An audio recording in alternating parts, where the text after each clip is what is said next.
We've got the recording working. So welcome. Thank you very much for joining us on it's actually the final session in the series. Yes. Um, now, anyone that's been watching from the beginning will have seen my hair grow from a few weeks ago at the beginning of lockdown. I'm sure it's the same wherever you are, that you've not been able to get to the hairdresser. Um, so that was interesting. But anyway, please use the chat box to introduce yourselves, your name, where you're located, who you work for, but also the most important thing you want to take away from the session, if there's anything specific. Hope you're all safe and well and somehow making the best of the situation. It's an interactive session, so I'm happy if you keep your microphones on, and if you want to turn on your cameras, that's great too. I'm guessing everyone can hear and see me. Many of you are going to be Zoom experts by now anyway, so you know how to use all this technology. Now, just a reminder, I've just put the recording button on, so it's being recorded. This will be shared with others who've booked but can't attend the live event. I think we had about 18 people booked for the event, and I've already had some declines from people that just can't do the time. So no problem. But anyway, just be mindful of that when sharing information, or if you ask a question or anything like that. We are live on air. Now, my inputs are fairly light during this session, probably more so than most, because this is a relatively simple concept to get your head around. But anyway, I nevertheless expect that 30 minutes is going to go really quickly. So at least there should be more time for interaction. So let's make sure that the recording of the session is available on our YouTube channel for everyone to watch. You'll also get a follow-up email with a link to the recording, plus a copy of the slide deck that I'm going to use. So at that point, I think it might be worth sharing my screen with you guys. So let's put that on now. And I'm going to go into presenting mode. Let's put that up the top. Let's get rid of the chat box. For the moment, I'm going to disable my camera just so that we get a clearer picture on the recording, and we can then focus on the slides. So let me bring up the first slide. Well, the first slide is the title slide. Checking in is what we call this. This is me. So you'll probably know by now. You'll probably know by now that my title is CEO. I'm the head of the online business at TLC. Click 360 is our flagship brand of 360-degree feedback, and we've been doing 360s for over 25 years. So we've got a pretty good idea of how to make them successful. And this, as I said earlier, is the last of 9 group mentoring sessions designed to share best practice really when it comes to 360-degree feedback implementations. And you can access recordings of all the previous sessions via the link, which is on the very last slide. You'll get a slide deck copy anyway, so you'll be able to do that. If you haven't done so already, please use the chat facility to introduce yourselves. And while I encourage you to jump in verbally at any time, as soon as you hear me pause for breath, you can always post into the chat box. I'll be monitoring that from time to time with any questions or comments or suggestions, observations, etc. So I'm going to be working in short bursts, accompanied by one or more slides, and then I'll be opening up the floor maybe for a question or comments. But it would be important, I think, just to position where this part of our implementation process fits in. So I think it's probably a good idea if I go back a few steps. I hope the cursor will be visible. I'm going to go back to this step, which is where the report has been generated. We invite participants to undertake their first virtual feedback coaching session. I mean, we do some face-to-face, but given the current situation, and in fact, I would say for almost 3 years now, we've been doing way more virtual coaching sessions than physical. And this is basically a session to understand the key messages that are coming out of the report. So both strengths and areas for development. And then towards the end of that session, participants are encouraged, they're coached, how to check out their feedback, which is this piece here. Checking out is where participants resolve any areas of ambiguity or conflict. They get more clarity and greater depth and granularity and richness around their key development priorities. And then the second coaching session, when we ran a session on that last week, that is where they convert all this data that they've collected. So it's the original data coming out of the report, plus the data from the checking out process. And they put all of that into a robust development plan, and they undertake those actions over the next few weeks and months. Now, at some point, certainly unlikely to be less than 3 months from the building of the action plan, so from this step. So about 3 months, or maybe longer, they agree to check in with their raters to see how they're doing, okay? So why check in? Well, all too often, a 360 report just becomes a one-off event. You know, it's like a rite of passage even. The worst metaphor I ever heard to describe 360-degree feedback was this. 360 is like a rain shower that you pass through. Sooner or later, you dry out and you're okay again.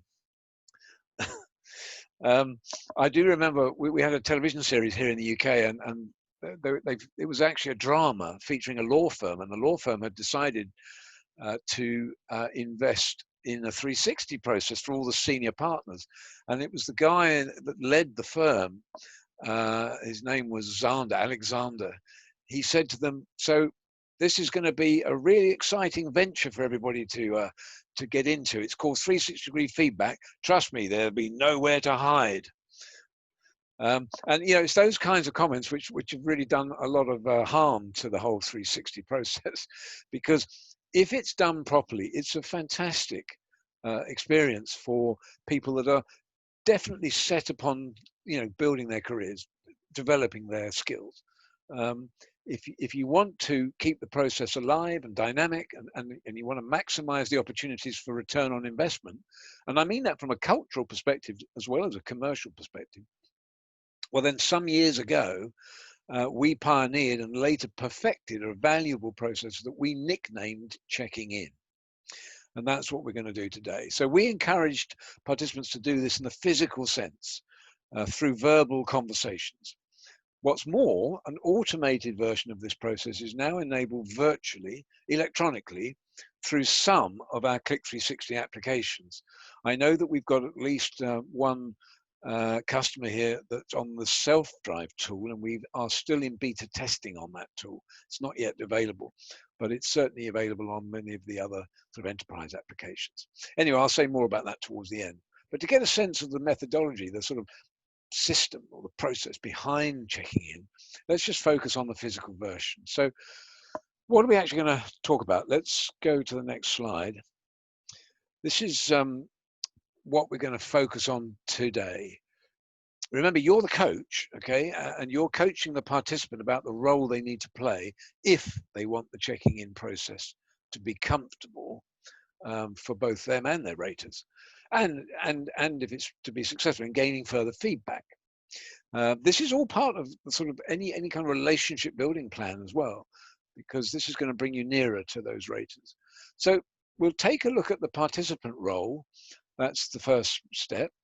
We're going to be coaching the participant on what role they need to play, and then how they need to prepare, and then how do they need to facilitate a checking in session. So let's start with how you should coach the participant on their role. Let's move to that slide.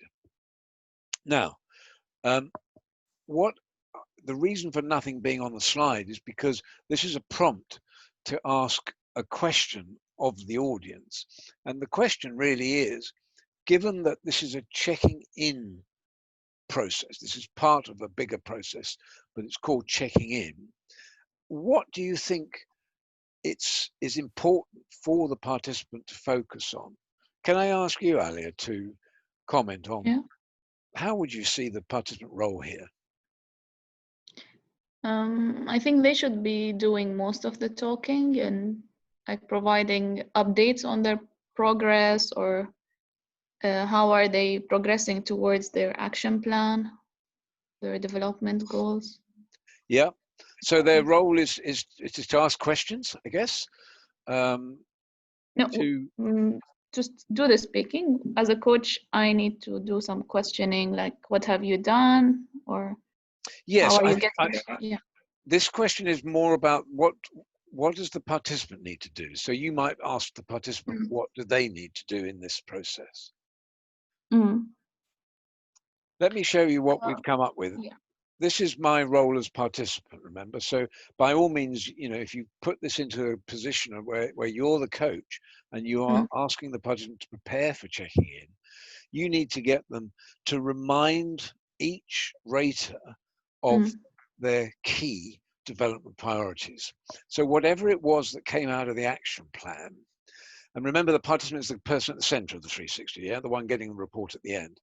So Yeah. their role is to achieve those development priorities Mm. and to get um, a little bit more information as to how they have developed in the period between building the plan and now. So for checking in to be effective, the participant's got to first remind each rater what their development priorities were all those months ago. And this is often best done by booking a formal appointment with each rater and then emailing them a copy of your development priorities with the confirmation email, just to remind them what it was that you were working on. These are verbal conversations. They're going to happen either face to face, or they're going to happen, maybe over Zoom, or maybe there'll be a telephone call. But the idea is that you've got to remind them in the first place of what it was you were developing, because it was several months ago. They're not going to remember. So in the email, you want to just confirm the appointment you're making with them, but just prepare them for the session by asking them to reflect on what they've noticed about the way you're doing each of those development priorities, what you're doing better now and what you might still need to work on. And then you'll also be encouraging the participant to ask for any development suggestions that would help them progress further. Okay, so that's what the role of the participant is to achieve the objectives that you see on that screen. And you're going to coach them to do that if you're going to use the checking in process. Okay, let's move to the next slide. This is about how to prepare as a participant. How should the participant prepare for these checking in sessions? Well, I can tell you that this is best done with one-to-one feedback sessions. These are one-to-one, either verbal face-to-face, or verbal telephone, or these days, Zoom meetings are very popular, or something similar. The idea is it's not an email process. Okay, so this first group of one-to-one sessions should be relatively easy for the participant to arrange face-to-face, well, outside of lockdown anyway. But the alternatives are, as I said, Zoom or the phone. And then the one thing to stress is that they can't do this by email. I think it's important that you don't get participants sort of copping out by just doing it by email. It doesn't really work that way.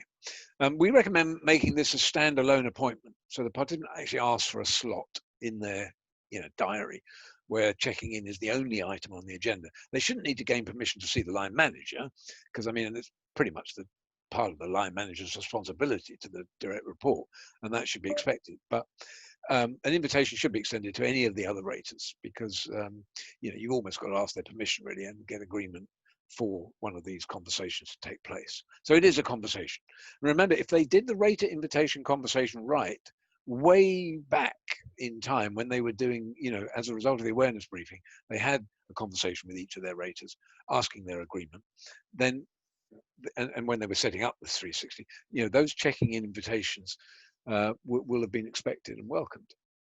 And you remember to coach the participant how to explain the purpose of checking out, using words like I just did, with the previous slide. So how many raters should they invite? Well, it does depend, but in an ideal world, you want to select the same raters with whom they had a checking out conversation months earlier. So remember the checking out between the two feedback coaching sessions. If they did that, then they'd try and go back to the same raters, assuming they're still around. And some of those should have included raters where there was a less than perfect relationship at the time. So this is, again, about improving the quality of that relationship. And then you've got the team, which is a slightly different, whoops, let me just come back. The team is a slightly different thing. With direct reports, you want the team to come together as a group. Instead of doing it one-to-one with manager peers or others, you would want the team, the direct reports, to come together.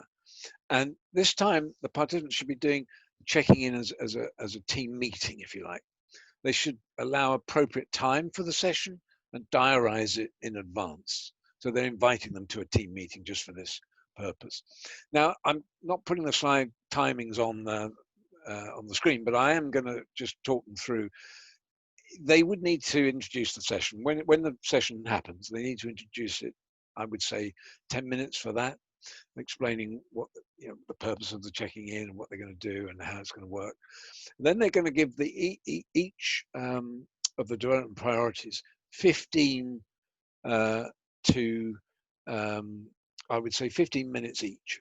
So that's discussion around what they're doing well or better in respect of each development priority and what they could still be doing differently. And it ought to include some discussion around any further development suggestions that the team might have. So if you multiply that by 3, you're up at 45 minutes, perhaps another 15 to include any discussion around development suggestions.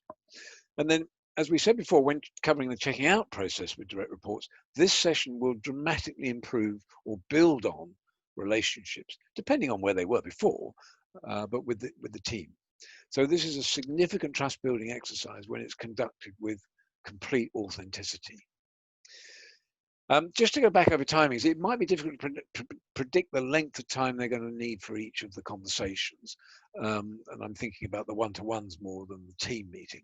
It's going to very much depend on how many development priorities they have. Remember, we reckon that 3 should be the limit. And then they're going to need quite a few minutes for each one. If I was to go from our experience, I would say those conversations, those sessions to cover checking in are going to be around about 30 minutes each. That's what I would book as an appointment, if you like, with each rater. Okay, so just pause for a moment. Any questions arising from what I've covered so far? No, it's fine, thank you. Okay. So this is about how to facilitate. Now, again, this is about coaching the participant how they're going to facilitate these meetings. And the only thing that we really want to add to that, we've talked about it in that last slide, setting the scene, stating each development priority, asking what they've noticed. The only thing I would add is the last bullet point.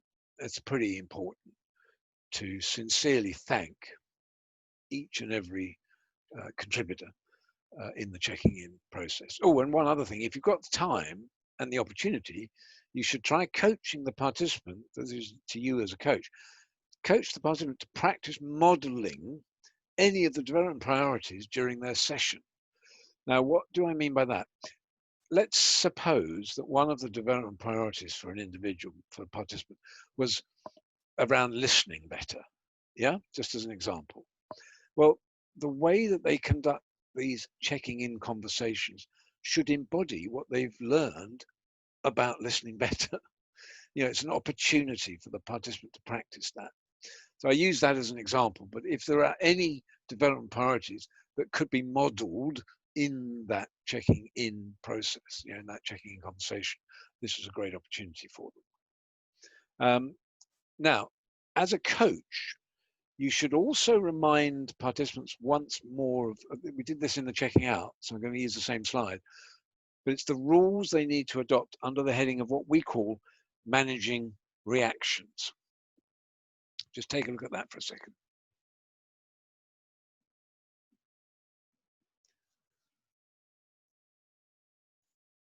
So these are guidelines for the participant. during the conversation, they should paraphrase what they hear just from time to time, just to make sure they've understood correctly what's been said to them. They shouldn't defend or justify, come up with reasons why that behavior has not changed or it's changed in the wrong way. They shouldn't do that, but they can paraphrase. Really, the only other time they would speak is if they don't understand. So they would ask a question for further clarification. And then the last bullet point on there, I think it's quite important that, as a participant, whoops, sorry, gone too far. As a participant, they have a responsibility in terms of accepting the additional feedback gathered from either this process or the one before when we talked about this in checking out. So, what I mean by that is whether they should take it on board or not. So, for example, if those perceptions that are coming back from the people they're checking in with, if those perceptions will help them or hinder them from achieving those development priorities, and more importantly, their workplace goals, then it's worth taking them on board, or certainly, reflecting on what's been said. But sometimes, sadly, the perception from an individual rater, somebody you're having a conversation with, a colleague that you work alongside, it simply says more about them than it does about you. I said this before on the previous session when we talked about checking out, but I make no excuse for repeating the words I use there. God give me the wisdom to know the difference. Is this a helpful comment or is it not? It's an old saying that comes to mind here. And a maxim that I adhere to is every response I get is either a positive response. In other words, it's a genuine attempt by the giver to help me grow and help me develop, or it's a cry for help. Now, I'm not suggesting that a participant would have that conversation with any of their raters, but I think you get where I'm coming from. Just because the rater sees it that way, it doesn't mean it's the truth. And I think it's very important that the participant balances each of the feedbacks they get with their, with the kind of general trend.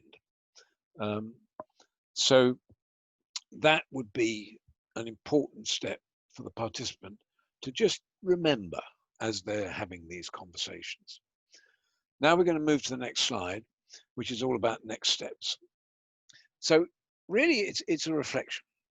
It's important that the participant builds in sufficient time after each checking in conversation to reflect and to update their personal development plan, their action plan. Depending on timings, there could be a further opportunity for checking in within maybe 3 to 6 months. It does depend on timings. If you've only done this, let's say 7 or 8 months after you've started the 360, then it may be important to consider a repeat 360 as the next step. Now, I did promise you at the beginning a few slides around the automated version of the checking in process. So I'm just going to jump to those now. It's a busy slide, this one, so let me explain it for you. On the left, you've got a page of the digital workbook. It's actually focused on the stop, start, continue page, but it doesn't matter. That's just an example of a page of the digital workbook. When you click the button at the top here, the blue button in the workbook, it opens up, I beg your pardon, in the report, it opens up the workbook. So that workbook typically will sit alongside the report. That depends on the size of your screen, but normally they will sit alongside, side by side. Sometimes if it's a very small screen or narrow screen, like a mobile phone, you can do it on a phone, one will sit on top of the other, so you've got to actually toggle between them. But the idea is that within the workbook, there is this grid in step 6 of the workbook, and this is the grid just blown up. It's enlarged so you can read it better. And what this grid allows the participant to do, and this is way back, do you remember when we were doing the first feedback coaching session? The coach is encouraging the participant to enter data into these boxes. So this is the priority itself, the title, the label. This column, this box, is for key behaviors that support that, underpin it, inputs they're going to have to make in order to get this, and then the benefits in the third column. This is the grid that is effectively shared with raters in the automated checking out, checking in function. Remember? So that little box appears if the function checking out or checking in or both has been enabled in the survey setup. Okay, now I did say it's not available on self-drive just yet, but in our other tools and platforms, it's already there. So it's never going to be as effective as a virtual, process like this. It's never going to be as effective as a physical equivalent. You know, having a conversation with somebody is the be all and end all. But if you are opting for the electronic approach, it may offer advantages over what you've been doing up till now. For example, if you haven't been doing it at all, or if you think that the physical process is a stretch too far, it's just too much to ask of your people. So the electronic version is really quite clever. If I go to the next slide, what happens is that at the interval that has been set up in the survey setup, the checking of that box triggers the process. That box before under the grid, putting a tick in it, a check in it, actually triggers the process. Now, if you've set up checking out, those invites go out immediately. If you've set up checking in only, then no invites go out until the chosen delay period. So let's say that the delay was, just for example, 120 days, and you've set that up at the beginning.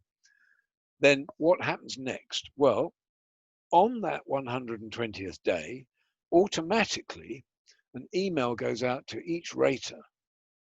Okay, basically it's the same as the physical process, except that the rater is getting an email now, and then the email has a login down the bottom, which takes the rater to a screen where they are reminded of the development priorities for each participant.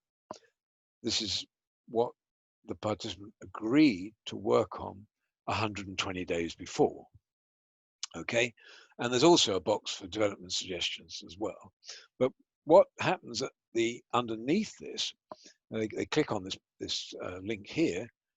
Actually, the link is underneath. They click here, and it takes them to this screen, and that's the screen where they fill in what the person is doing better and what that person could do differently, the participant. So that is the process from the input, from the rater input perspective. We move to the participant output perspective.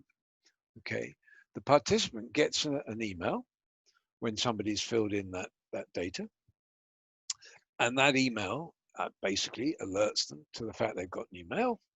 And then if they click on the link, it takes the participant back to a page in their 360, which either lets them see the report again or lets them see the new feedback that's coming in via the checking in process. And that would be an example of the feedback that's come in. Okay. It's actually split into two columns. This does well, could do differently. And there's actually a section underneath for development suggestions. So the process is completely automated where it's available. And the participant is encouraged to then update their development plan back in the digital workbook, that's the grid, as appropriate. And all of that is provided within the current tools at no extra charge. It is simply a button click on survey setup. So there we have it. That's the digital version or the electronic version of checking in. Soon to be available on the self-drive process area, but not quite yet. Okay, that would be great if we can have it later. Yeah, okay. Well, you'll see that it has advantages because it can be done automatically. It doesn't have to be something that is taking up a lot of time. Yes. Right. Well, this is as I said at the beginning, this is the last session So there is no next session. This is indeed the end. Um, I want to Right. thank all of the people that have been participating in these sessions over the last few weeks. We started this as a response to the COVID-19 lockdown situation. We thought, as staff were marooned at home, we should give them something normal to focus on, something of value. And I'm pleased to say that restrictions are now easing all around the globe, and we can start to get back to some kind of normal, although I don't think Zoom meetings are going to go away anytime soon. So just to all the participants here, as well as the slide deck, I'll make sure you get a link to the recording very soon. Please continue to stay safe and stay well, and thank you for watching. Thank you.